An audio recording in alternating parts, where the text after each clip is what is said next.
the more insidious, secret partisan behavior of very liberal-dominated newsrooms working at the supposedly impartial. Sunny Hostin, her husband accused of committing federal insurance fraud in a lawsuit. Celebrity Emotions fam, welcome back to the channel. If you haven't already, subscribe for all the juiciest updates on your favorite stars. Today we've got some insider details about a shocking twist in the world. Trump's interview with Fox News' Brett Baier. The interview was already making waves, but it was one specific segment that sent shockwaves through the political and entertainment worlds when Trump casually mentioned that he doesn't see his vice president, Senator J.D. Vance, mind you, as his successor or the obvious choice for the 2028 presidential race. It was like tossing a grenade into the political arena. The fallout? Well, leave it to the ladies of The View to jump right into the fire. I think he's doing something a little bit more diabolical, if I'm being honest. Representative Andy Ogles, a Republican of Tennessee, on January 23rd, just 3 days after Trump was inaugurated, already proposed amending the 22nd Amendment to allow Trump to serve a third term. On the February 11th episode of the show, the panel dissected Trump's eyebrow-raising remarks with their usual fiery takes. Sarah Haynes was the first to chime in, offering a somewhat analytical approach. She theorized that Trump's comment was rooted in his love for competition. According to Haynes, he's got that free market idea of let the best man win. It's just like when he was backing J.D. Vance in Ohio. He wants loyalty, sure, but he also wants people to fight for his attention. He's not just handing out the crown. A diplomatic take, right? But of course, that's not where things ended. Enter Sunny Hostin is known for her no-holds-barred approach to political commentary.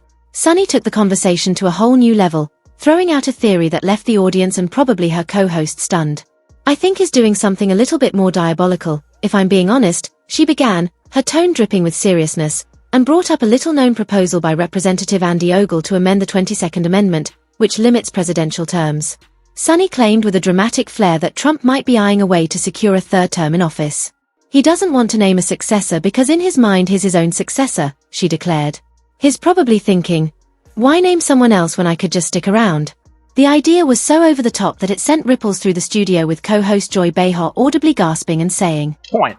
If she were a liberal, self-made millionaire migrant model who speaks 5 languages, she'd have her name on a federal building right now, no? Sunny wasn't done yet. She even cited the challenges of amending the Constitution, getting approval from 2/3 of Congress and 34 states, but ominously hinted that Trump could find a couple of ways to bypass the system. He could just try to stay in office, she added, her voice tinged with mock dread, and just like that, the narrative of Trump as a diabolical mastermind plotting to defy democratic norms took flight, fueled by Sunny's dramatic delivery. Oh, he was scamming insurance companies from taxi drivers, Uber drivers, and Lyft drivers. He was performing unnecessary surgeries and then providing fraudulent medical services in exchange. But not everyone on the panel saw things quite so darkly. Alisa Farah Griffin, the former Trump insider, stepped in with her own interpretation. She explained that the answer wasn't surprising to her for 2 reasons. First, Trump thrives on loyalty. He needs people around him who'll bend over backward for his approval. And second, the moment he names a successor, he risks being seen as a lame duck. That's just not his style. Alisa also speculated that Trump might be leaving the door open for his children to carry on the family legacy, a suggestion that prompted a loud groan from Joy, who quipped that she hoped it wouldn't be the kids. The conversation spiraled into a mix of eye rolls and laughter, but Alisa delivered one final point that left the room quiet for a moment.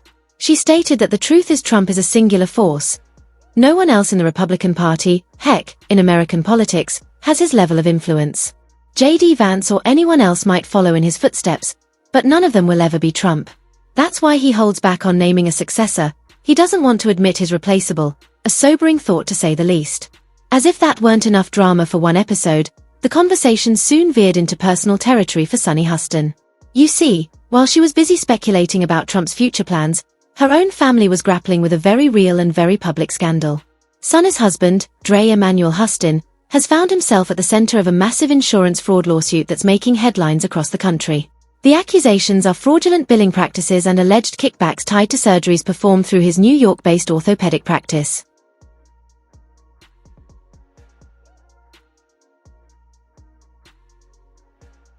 The lawsuit filed by American Transit Insurance Company claims that Emanuel was part of a larger scheme involving more than 180 defendants.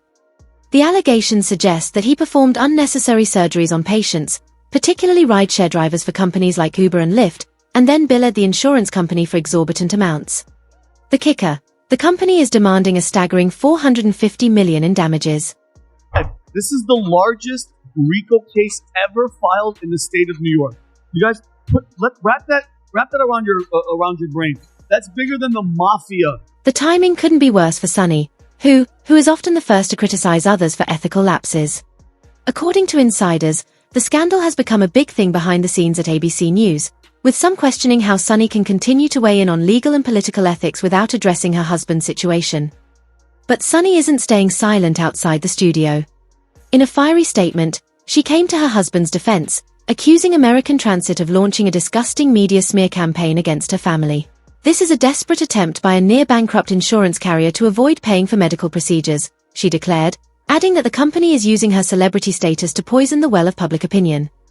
Sunny even hinted at a countersuit demanding that American Transit issue a public apology and pay substantial damages for the emotional distress caused to her family. Emanuel denied the allegations via a statement through his lawyer, telling Daily Mail that his client, quote, denies each and every allegation and that the lawsuit is a blanket, scattershot, meritless lawsuit. Meanwhile, Emmanuel Boston's legal team is fighting back hard. His attorney Mark Gargas has called the lawsuit meritless and accused American Transit of targeting doctors in an attempt to dodge their financial obligations. This is a blanket scattershot lawsuit designed to intimidate healthcare providers. Gus said Gargas did nothing wrong and we intend to prove that in court. In true Hassan fashion, Sunny didn't hold back when addressing the issue on other platforms. She described the lawsuit as an attack on hard-working doctors and blasted the healthcare system for making it hard for physicians to get paid for their services. My husband operates on people who are in pain whether they have insurance or not, she said, and now he's being penalized for doing the right thing. It's outrageous. The legal battle is far from over and it's clear that Sunny isn't backing down, but the controversy has undoubtedly cast a shadow over her role on The View, where she's built her reputation as a moral compass of sorts. Can she maintain that image while her family is embroiled in a scandal of this magnitude? Only time will tell, but one thing's for sure, Sunny Hostin is not one to shy away from a fight. And speaking of fights, there's another storm brewing on the horizon. Rumors are swirling that Senator John F. McCain, a rising Democratic star, is planning to sue Sunny and The View's producers over comments made during a recent episode. What's the story behind this latest legal drama? Now, if you thought things couldn't get more chaotic for Sunny Hostin, think again. Just as the dust is beginning to settle on her husband's legal drama, another storm is brewing, this time involving a lawsuit from none other than Democratic Senator John Fetterman. And yes, you heard that right. The Pennsylvania senator, known for his outspoken nature and penchant for taking on the big players, has decided to take legal action against Sunny and the producers of The View. And let me tell you, this is not your run-of-the-mill courtroom squabble. This is the kind of legal battle that could reshape conversations about media accountability and how far is too far when it comes to public commentary. Speaking of Donald Trump, I was stunned and amazed by his new White House spokeswoman today.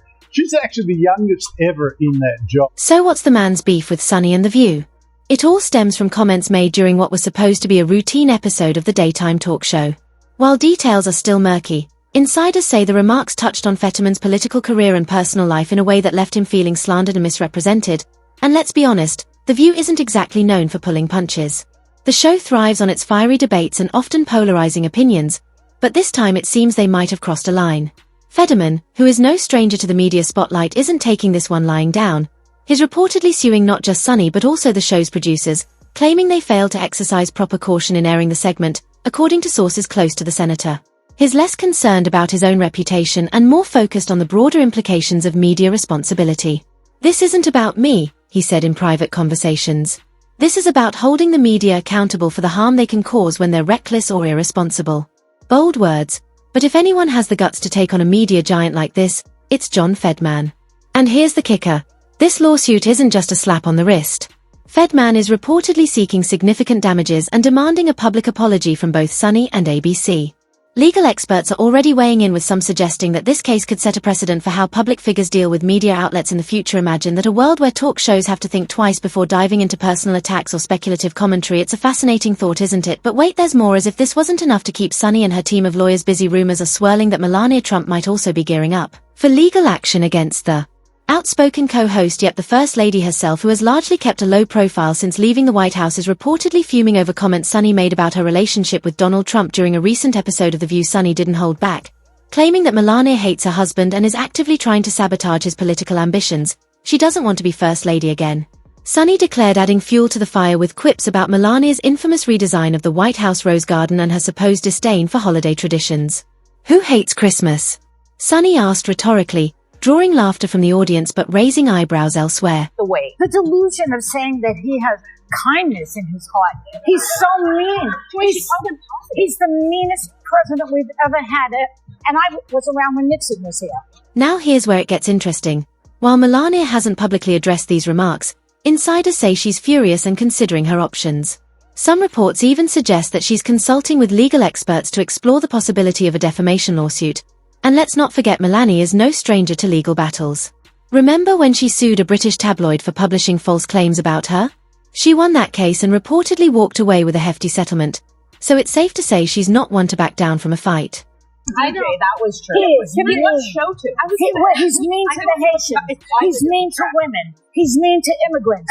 He's mean to everybody. He's not mean to Melania. But this isn't just about Melania's feelings being hurt.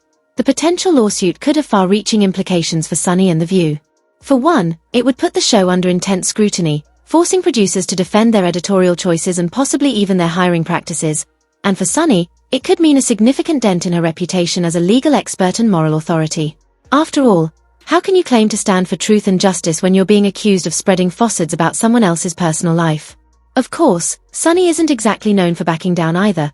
If Melania does decide to take legal action, you can bet Sunny will fight tooth and nail to defend herself, and let's be real, the courtroom drama alone would be a must. TV. Can you imagine the back and forth between these two strong-willed women? It's the kind of spectacle that would have people glued to their screens, popcorn in hand.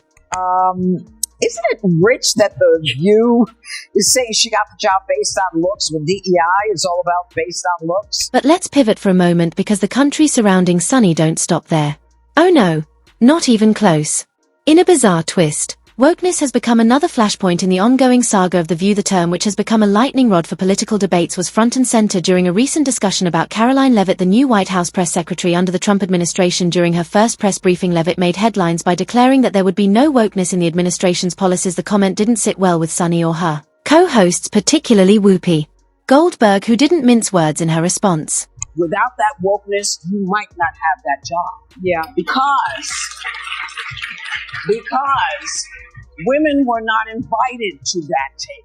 Sunny, for her part, chimed in to criticize the Leavitt stance, arguing that the concept of wokeness has been twisted into a political weapon. The reason we fought for these policies in the first place was to ensure equality and fairness, she said. To dismiss that as wokeness is not only ignorant but also dangerous. Strong words, but they didn't come without backlash. Critics were quick to point out the irony of a group of wealthy, influential women lecturing others about privilege and fairness, and let's not forget Joy Bear's controversial remark that Leavitt was hired because she's a tenor, comment that many felt was both sexist and dismissive of Litt's qualifications. The whole situation has turned into a media circus with both sides digging in their heels. Supporters of Leath argue that she's being unfairly targeted because of her conservative views, while detractors insist that her comments about wokeness warrant criticism, and caught in the middle of it all. Sunny Hostin, of course, who seems to attract controversy like a magnet. But here's the thing, love her or hate her, Sunny has a knack for keeping herself and, by extension, The View at the center of the cultural conversation. Whether she is sparring with co-hosts, defending her family, or taking on political figures, she knows how to command attention, and in today's media landscape, that's a skill that can't be underestimated. And Caroline Leavitt isn't just making headlines, she's also rewriting history. At 27, the New Hampshire native has become the youngest White House press secretary ever.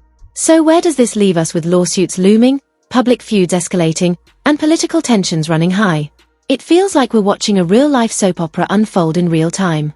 Sunny Hostin may be many things: outspoken, polarizing, even controversial, but one thing she's not is boring, and as the drama continues to unfold, one thing's for sure, we'll all be watching, waiting to see what happens next. What do you think? Are Sunny's critics justified? Or is she simply a victim of her own success? And more importantly, how far is too far when it comes to public commentary? Let us know your thoughts. And as always, stay tuned for more updates on this ever-evolving story.